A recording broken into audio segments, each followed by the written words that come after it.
So good morning, Colleen. Welcome. Welcome to the Directory interview series. Today we're going to talk about your journey of polling through adversity or with adversity. And probably the best place to start is, well, when did you start pole?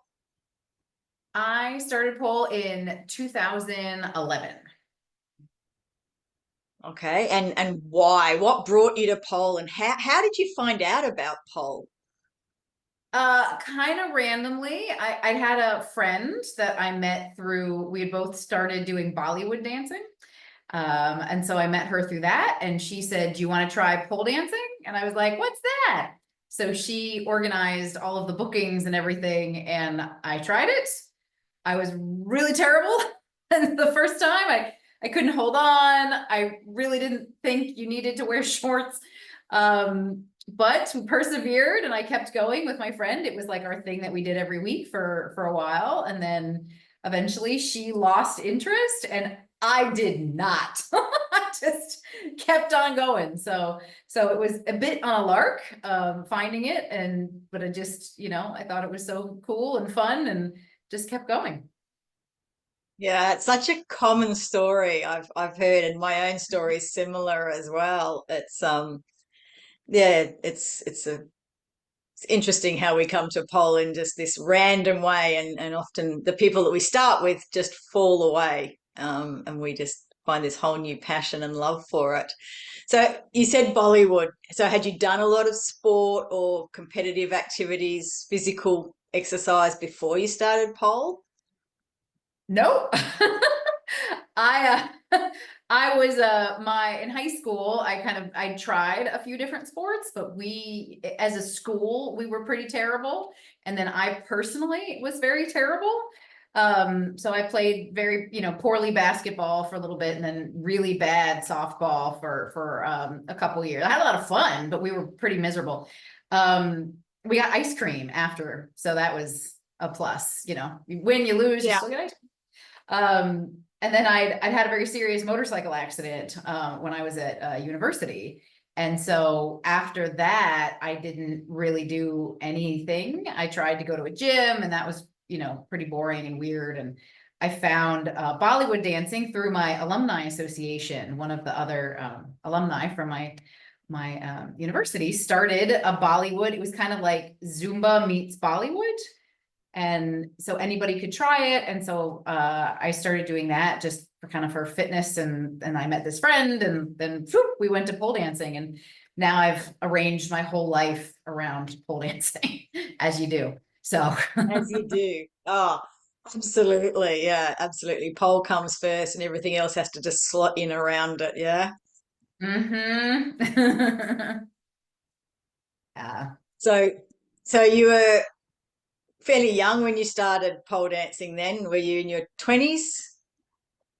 I was 29 when I started, and so that was an interesting journey to get to be, I don't know, get into fitness. And especially even though I played like a little bit of, kind of poorly played sports in high school, having a motorcycle accident in the middle, which was a very, very huge change in terms of being able to walk and, trying to go from like, I kind of restarted there. And that happened when I was 19, and then picking up like 10 years, there was sort of this 10 years in the middle where I didn't really do much in terms of fitness, occasionally trying to go to the gym or trying to figure out like, well, I don't know, should I do cardio or weights? I don't really know how this all works. And yeah, and then pole just really accelerated my desire to want to learn about the body to help myself and then eventually to help other folks. So Yeah. So having that motorcycle accident must have been pretty major at 19. If you said you couldn't walk, you would have had to go right back to basics. A lot of rehab, I'm imagining. well, so fun fact, in the US, our healthcare system sucks. Okay. So I wound up having 5 surgeries. I had a large like utility van truck hit my right leg and it shattered. So I wound up having 5 different surgeries, 4 in rapid succession, and then a 5th later when my bones didn't heal. So I had to have a bone graft and a skin graft and all these things. But no, my insurance did not cover rehab. So I just made up rehab and tried to figure it out myself. And, it worked enough. I was able to walk, which, at one point the doctors were not really sure if they were going to amputate or if I was going to walk again or any of that stuff. So, yeah, so it was a lot as like 19 years old to be like, oh, well, now I'm really screwed. Like, I don't know what to do, but I'm pretty determined. And so I was able to figure out a lot of things, and I'm still figuring out a lot of things. I see a physical therapist once a month who does scar dry needling to try to break up this, 20+ year old scar tissue, which is really fascinating that you can still do that. So, That's yeah. incredible. Yeah. I mean, it's sad that you still got all that scarring, but it's amazing that there's still things you can do for it. I guess it's been a bit of a journey of discoveries. Obviously there's that period where you didn't do a lot of physical activity, and then obviously when you found Bollywood and pole and started getting into it, you've just increased your physical exercise activity levels, and obviously you've studied hard and gotten a lot of knowledge around it, but there's still improvement to be had, you think? Well, Yeah, I mean, I hope so. I hope so. I hope there's some more improvement. I've gotten really into contortion, or I'm trying to be into contortion, and that requires a lot of, real alignment throughout the body. And, the body just kind of does the best it can when you're like, we need to get from here to there. The body's like, all right, boss, let's go, but maybe that's not the optimal alignment, or, maybe there's some muscular compensations or what have you. So I'm really learning a lot through contortion of where my imbalances and misalignments are, and then working toward kind of coming back to something that approaches a neutral baseline. So it's definitely an active and ongoing journey. Yeah, well, talking about journey, so your pole journey has obviously been not the average pole journey, coming from the adversity that you started with. So you started pole, you've mentioned contortion. What else have you done along the way? Where has your journey taken you? I love learning. So I've gotten, because fitness was not my background, I've taken just a ton of certifications trying to understand, how the body works. I've got a physical trainer certification, corrective exercise certification. I've, trained in a lot of different modalities, with pole and, TRX and myofascial release. And I put everything together and wrote a book called Mobility for Pole.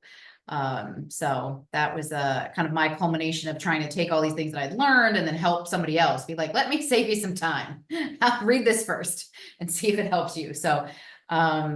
So yeah, my journey has taken me in a lot of different modalities to try to bring it all back to pole. Yeah. So, I mean, part of the theme of this interview series is polling through and with adversity. So that's been your major adversity, is learning to adjust to the injury that you've had, and obviously the imbalances it's created in your body, and rebalancing it. What else have you had to live with or accept in that journey, do you think, that you'd like to share? Yeah, I mean, kind of in my journey to understand like the physical, I've really looked at a lot of how like the mental and emotional states really play into the physical. And so I'm a trauma survivor, a sexual assault survivor. I've been diagnosed with complex PTSD, and so just trying to understand how, all this stuff, and trauma can be described as just something that you weren't prepared to deal with, right? So for some people, it's like, one huge thing that happened. And for some folks, it's like lots of little things that happened, or, not to say like little or big in terms of any actual quantifiable, because it's not quantifiable. It's very individual. But so I've learned a lot about that, of how like the body reacts and, kind of moves through tension when you've got not just physical stuff. Like I have clearly a motorcycle accident and scars and things where you're like, oh, that's something's not quite right there. But then all that mental, emotional stuff that, we all may experience to greater or lesser extent. So I try to integrate that into my own training and then share that with my students as well. Cool. Yeah, no, I've seen your regular Instagram posts and things, and your Q's Day. I love those posts. I'd always look out for them. Yay. Funny. And we'll link some of these things in the notes, so that the listeners can find them as well, like your book and your Instagram. So Cool. look below for those. what about, you talked a little bit about your training. So what does your training plan or your training program these days look like? Do you do a lot of cross training? I mean, you've mentioned contortion, you mentioned a lot of different things. Do you try and do everything every week? I'd be interested to know what your sort of average training week looks like. Yeah, it's I do try to keep track of everything. I teach a lot, so I wind up trying to make sure that I have time not just for teaching, but then also time for my own stuff. I tend to do a couple of hours of like dedicated contortion off the pole per week. Sometimes that includes things like handstands. I try to do at least two weight focused conditioning sessions kind of per week. And these sessions could be anywhere from like 20 minutes to an hour, depending on how much time I have. I had a big competition earlier this year. And so my training was definitely geared more toward like that competition and making sure I was prepared for that. And then now that that's over, there was definitely a couple weeks like in my training program where I was like very specific. I was like, on this day we do these things, and you know, here's the rest day and here's this. And then it was like, fuck it, like who cares for the next week because the competition is over. So I'm getting kind of back to, you know, okay, this is what are kind of the next goals or things I'd like to do, and then how do I arrange the training to support that while having a pretty, you know, a good sized teaching load too. Mm. So you are someone who sets specific goals for your pole training or your pole journey, and then you plan out your training in a structured way to do that. Have you got any, tips on how to do that for others? Because I know that's something I personally struggle with. There are moves I've been wanting to learn for a long time. I came to pole late, as you may or may not know, at 51. So I've been polling for about 5 years now. And I keep saying I'm going to learn that move this year. And then, yeah, I go off the rails very easily. Yeah, I mean, and I think sometimes off the rails is really fun because, you know, having some unstructured playtime you can find some interesting things. When I work with folks, I tend to tell them like set a strength goal and a flexibility goal, because it's good to kind of work a little bit on both. You don't want to work on something so much so that now like you've only focused on that and you've created a new muscular imbalance and injured yourself, you know? So having a little bit of couple of things that you might play with, or I think with pole, certainly when I started, there was a rush to like collect every move, you know, it was like, oh, I need to be able to do all of these moves. And, you know, now I really have started focusing on perfecting moves, or if I was always doing it on one side, like, okay, I could do it on the other side, but maybe it's not as good. So going back and saying, now I'm going to perfect the other side or perfect the flow and the transition. So I think there's lots of ways to set goals. Some folks are really motivated by competitions or performances, but you kind of got to figure out what's going to work for you. Like if too much goal setting takes the fun out of it, then don't do it. Yeah, that's definitely something I think I suffer from time to time, is that, a little bit of the nose to the grindstone attitude. But so in a typical week, how many hours would you spend on the pole and off the pole training, do you estimate? Just, I mean, I find these numbers very interesting, because everyone's so different. Yeah, I'm teaching a lot of classes. So I'm probably teaching between like regular classes and private, somewhere between like, I don't know, 9 and 15 hours, depending on the week, sometimes more, sometimes less. Sometimes a private might be me just watching somebody and I'm just like, move your right hand, you know, but I'm not actually training. My own training might be somewhere between 4 and 6 hours on the high end. You know, if I'm really focused on, like training for competition, I find I can squeeze in run throughs in a lot of places. And then when competition's over, I'm like, how did I find time for all of this? So, and I've been doing a lot more off the pole work, really getting into like contortion, and because I find it such a challenge to do things that are very symmetrical, where I'm a very asymmetrical person and pole can be a very asymmetrical thing. We're leveraging against the pole, that I find it like a big challenge. Like, well, how do I do a chest stand that it doesn't hurt? Like it's challenging, but there's not like shooty stabby pain. Like how can I figure that out? So I've been spending a lot more time there probably than on the pole compared to maybe previous years. But you find that that's really adding to your polling journey and your ability to perform on the pole. Oh, absolutely. And really just trying to understand, it's one thing to kind of have an idea of anatomy and be like, all right, I get it. This muscle does this action, this, but it's a whole different thing when it's you're doing it and you're able to say, well, where really are these like tweaks? And that's why I love Cues Day. And it's cool that you like Cues Day too, because there's all these little things that can sometimes make that huge difference to connect that body and brain, make that connection. Which can sometimes be really hard where you're like, I don't understand. Like I'm watching my teacher and I'm watching me and like, where is that disconnect? And to me, that's my favorite thing is helping people figure out that disconnect because it's been so hard for myself. So I love being able to share, and see somebody else get it faster. And then I'm like, yay, you did it. So. Yeah, that's fabulous because that's something I've really found coming late to pole and late to physical exercise generally is that that connection and that that classic case of the teacher saying, now move your left leg and you take your right arm off, and they go, no, your leg, and you take your other arm off. It's that whole. It's amazing how disconnected your brain gets, particularly when you've inverted, and Oh really yeah. developing that is so important. Absolutely. Mm. Yeah. So you've mentioned competing and performing. Have you done a lot of competing and performing? Is there any titles that we should know about? I have lost a lot of competitions. I I counted it up and it's something like 38 competitions, or something that I've done. I lost all but one. I won one. It was a bar competition. I had absolutely no right winning, but they announced me as the winner and I was like, yay, that's wonderful.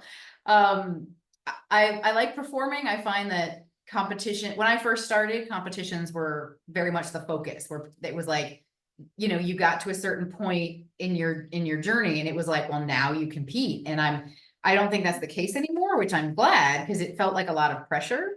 And I continue that as kind of a way like, oh, to get my name out there. And I think social media has really changed that too, is that you don't, people have no idea who won the latest XYZ competition.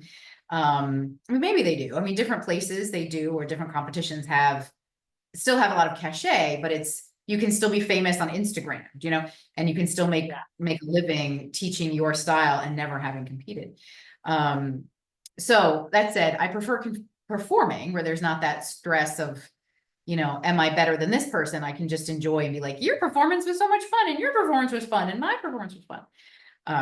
And my claim to fame is I performed with Snoop Dogg twice.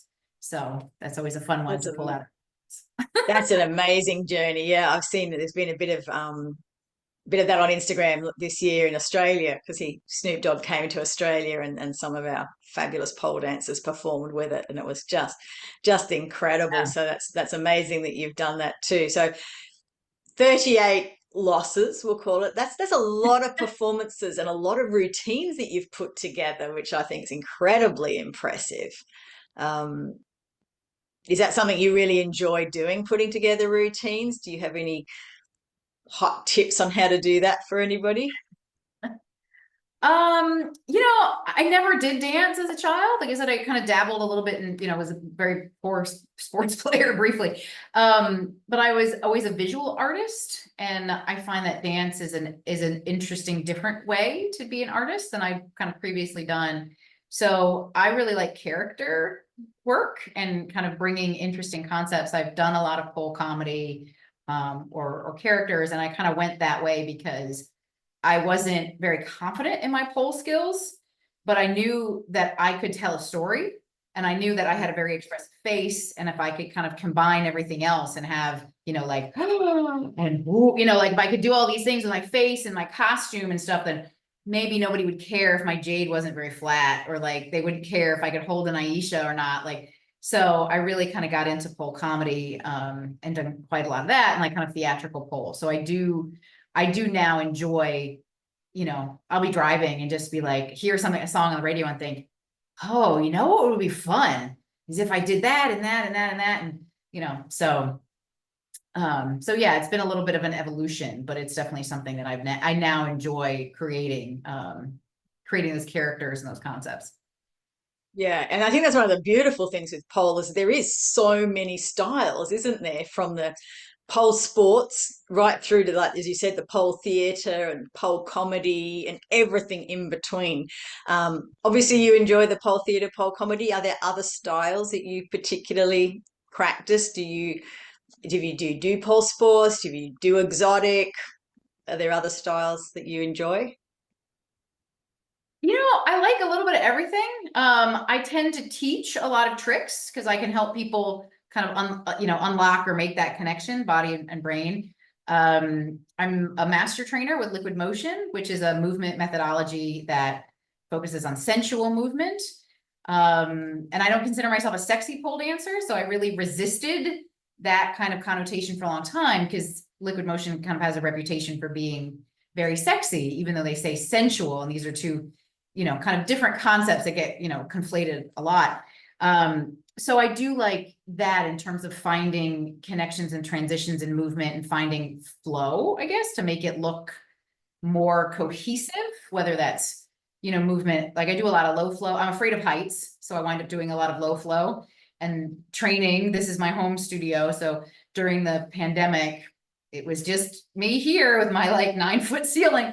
So I do a lot of low flow and floor work and things, but I'll listen to any type of music, and I've experimented with a lot of different types. So I'm pretty, I'll try anything. Yeah, I think that's one of the strengths of pole, isn't it? I mean, it really does have every genre almost as is possible if you choose to make it so. Um, Mhm. so one of the other questions on my list here is about pole idols. So we've talked about a little bit about styles, and you've mentioned liquid motion, which I've done a little bit of as well, which is fabulous. Is there Cool. any particular pole idols or pole dancers that you have that you like to learn from or you love to watch? When I first got into pole, so my friend was like, "Oh, we need to start taking these classes," and then she was the one on, on YouTube and things, being like, "Oh," and sending me links, and um, and she was really drawn to, more of that, like the sexy flowy style. And I found a video of Christy Sellers. It was one of the like Melbourne Miss Pole Dance Australia like heats. So it was something or in Melbourne or Victoria. I don't remember if it was just for the city or the whole county. Anywho, it was amazing. She did this very theatrical performance to Britney Spears' Toxic, where she was a flight attendant, which was referencing the music Mm. video, and she had like a light up bra and props and these amazing facial expressions. And I remember showing my partner, I was like, that. I want to do that. Like, I want to do that. So Christy Sellers was definitely a big inspiration of that, kind of whole Mm. theater, whole comedy, characterization. And I've met her. She's come to PoleCon before. So, and she's just like the sweetest human, and it's really cool to see all the things that she's done with all the, America's Got Talent, Australia's Got Talent, like all that stuff is just really, I think, giving people a different, another way to get into pole where it's entertainment and it's interactive, and I just think that's really cool. Yeah, yeah, she is amazing. I know I watched her videos over and over as well, and just yeah, the way that she melds the theater and the backdrops, like her interactions, it's just incredible. Mm, Yeah, she's very, very clever at that. I really admire her as well. And so are mhm. there particular pole moves then that you really like as well, or are there any that you've kind of found, say Nemesis type moves that you've just really struggled with for any reason? Yeah, it took me a long time to really connect the strength moves. I think now I've learned that I certainly have elements of hypermobility, not, um, not everywhere, like not kind of all the way to like, EDS or anything like that, but I definitely have some places my shoulders can dislocate, my hips are very flexible. So it was so hard for me to hold any of the two-handed pole moves. Like I had to build up so much strength in my shoulders. So I gravitated more naturally for me to flexibility moves. So like Bird of Paradise is one of my moves that just, it was, I hate to say the word natural, but for my body, all of the way that my stuff is lined up, I did it the first day and was like, oh, this is great. And everyone was like, how are you doing that? It's so hard. And I'm like, well, not for me. So it took me a long time comparably to get my Aisha and some strength moves. So, I feel a lot more confident in my strength. I've done a lot of conditioning and understanding. Um, so now there's still some, like the Janeiro and we fight all the time. I will have the Janeiro, I've competed the Janeiro, and then he will disappear for a few years and then he will come back. So we have he is my nemesis. We have a love-hate relationship, me and the Janeiro. Yes, which is frustrating because his cousin on the ground is like the croc, and I feel like that is a move that I feel very comfortable with. But for some reason, I put him on the pole. And I was just working on it yesterday, so I've got some like Janeiro scars from flag grip of like, yes. So he is my nemesis. I will name him. I must admit, that's one move I haven't tried yet. I mean, there's a lot of moves I haven't tried yet because, yeah, I have some similar issues, and I'm still working on my Aisha because you said that two-handed grip is very difficult with the shoulders. And like you, I came to pole with, well, maybe not so much like you, but I had zero upper body strength when I started 5 years ago. So yeah, I'll be working on that for a while, I think. And that's okay. You know, if it takes like if it takes a year, if it takes 10 years, like I think only now, probably 10 year, 11, what is it, 13 years down the road, I think probably about 10 years in, I was like, okay, I can hold an Aisha, and working on it on and off. So I think, different folks can come to things differently. I have a lot of folks that struggle with the chopper position, the V, kind of that classic invert where they could do all of these other moves, but that is very, very difficult for them. And that's okay, right? Everybody's just got different stuff. Yeah, oh, look, I think that's incredibly encouraging to hear that, yeah, it takes different times, but you did get there, even if it took you 10 years. I'll take some heart from that, although I'll be 61 when it's 10 years for me. So I hope I get my Aisha before then. Um, but you never know. So yeah, so now you've mentioned Bird of Paradise as being, a move that you took to very easily. Is that one of your favorite moves now, and or have you sort of fallen in love with some other moves since? I put that move in every routine. Because it's a crowd pleaser. It's not super common. You see more of them now than you did when I first started performing them. So every time I see one, like we see, I see a couple of PoleCon, I'm always like, yes, yes, that's amazing.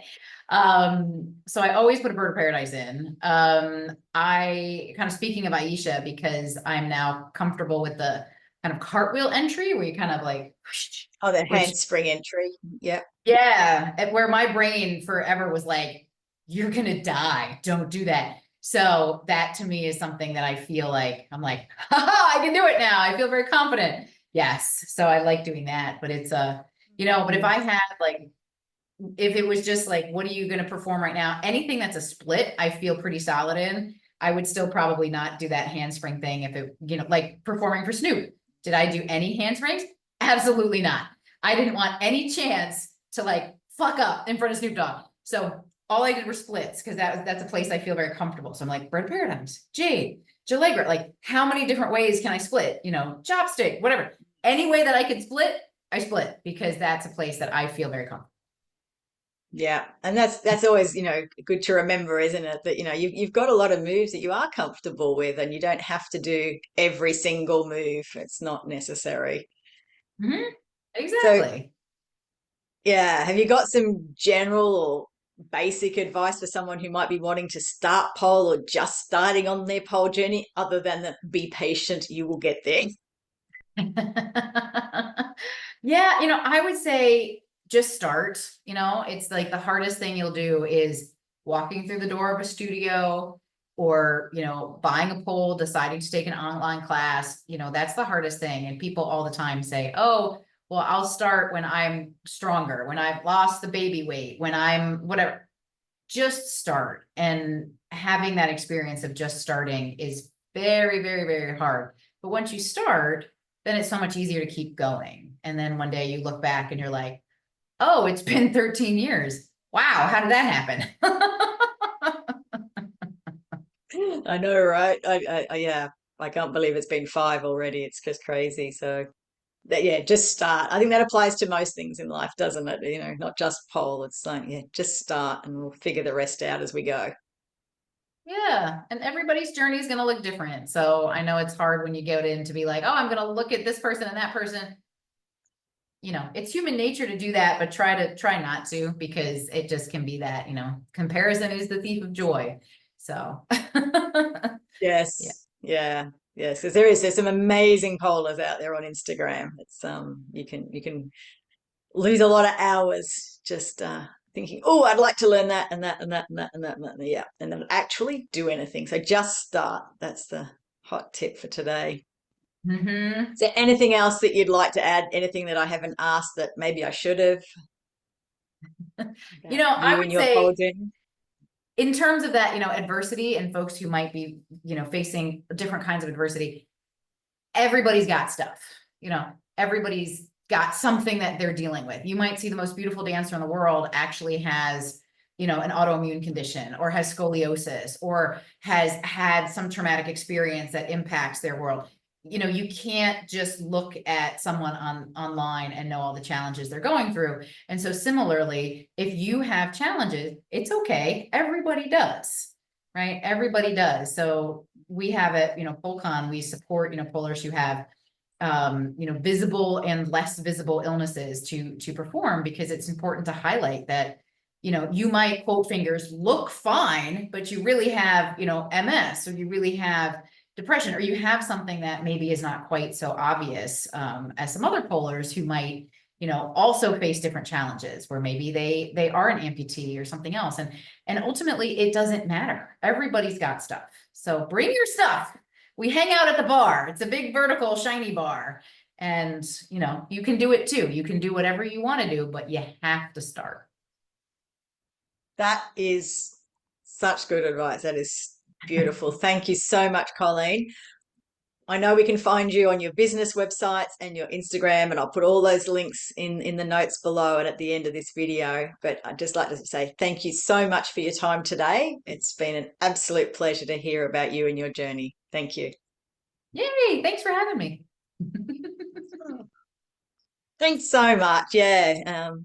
Yeah, do keep up the Tuesdays because I just think they're great. And your dog as well. I know They're she's so been fun. here the whole time. She's in her bed. You can't see her, but she's sleeping, right, Bailey? Yes, thank you. She's very cute. I think she's the cutest dog ever, but that's because she's my dog.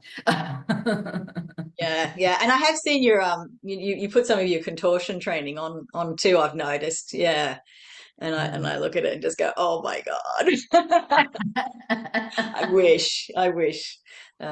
Yeah, so it's a time thing for me, partly because my body can only take so much at my age, having, I've got to be a bit careful. So, but Mhm. anyway, but I'll let you go because it's what, Sunday night there? Is it late? Yes. It's 8 o'clock, just after 8 p.m. So not bad. Not too bad. Well, thank you so much for giving up your Sunday evening.